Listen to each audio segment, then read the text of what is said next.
Important terms क्या होते हैं? एपी में हमारे पास कुछ इंपॉर्टेंट टर्म्स होते हैं। सपोज दैट जैसे एक एग्जांपल हमारे पास ये हो गया, दूसरा एग्जांपल समझ लेते हैं यहीं से। एक हमारे पास मान लीजिए सीरीज दी गई है 1 2 3 4 डैश डैश डैश ऐसे करके एक सीरीज दी गई है। अगर आप अभी इसको चेक करते हैं, मैं कहता हूं इसका डी अगर आपको कॉमन डिफरेंस चेक करना है या कांस्टेंट डिफरेंस, आपको हमेशा एक बात ध्यान रखनी है कि सेकंड टर्म्स में से फर्स्ट टर्म को माइनस करना है, बाद वाले में से पहले वाले को माइनस करना है। तो 2 - 1 करेंगे, 3 - 2 करेंगे, 4 - 3 करेंगे। आई थिंक समझ में आ रहा होगा चीज। अभी आप इसको सॉल्व करोगे तो 2 - 1 ये 1 हो गया, 3 - 2 ये 1 हो गया और ये 4 - 1 भी 1 हो गया।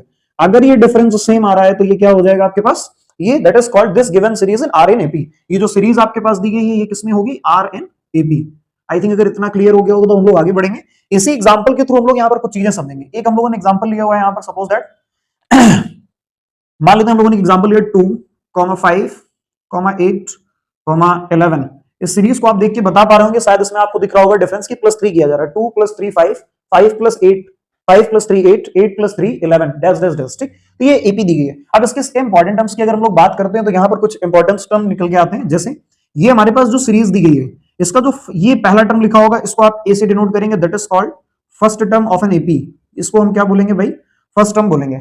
डी आपको पता चल चुका है, D is a common difference होता है, यानी डी जो होता है हमारे पास second term minus first term. एक हमारे पास एपी होगी A2 - A1, ठीक है, second term minus first term. ऐसे ही अगर इसके बाद सीरीज चल रही A3 - A2, that is called common difference. इसी को हम क्या बोलेंगे, कॉमन डिफरेंस। ये मैंने लिखा हुआ है यहाँ पर, that is called common difference. Okay, यहाँ पर n जो होगा वो होगा nth टर्म, या आप इसको बोलेंगे नंबर ऑफ टर्म्स बोलेंगे आप इसको, कि किसी भी एपी में कितने नंबर ऑफ टर्म होंगे।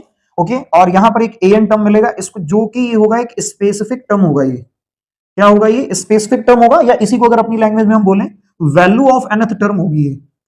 It is a value of nth term.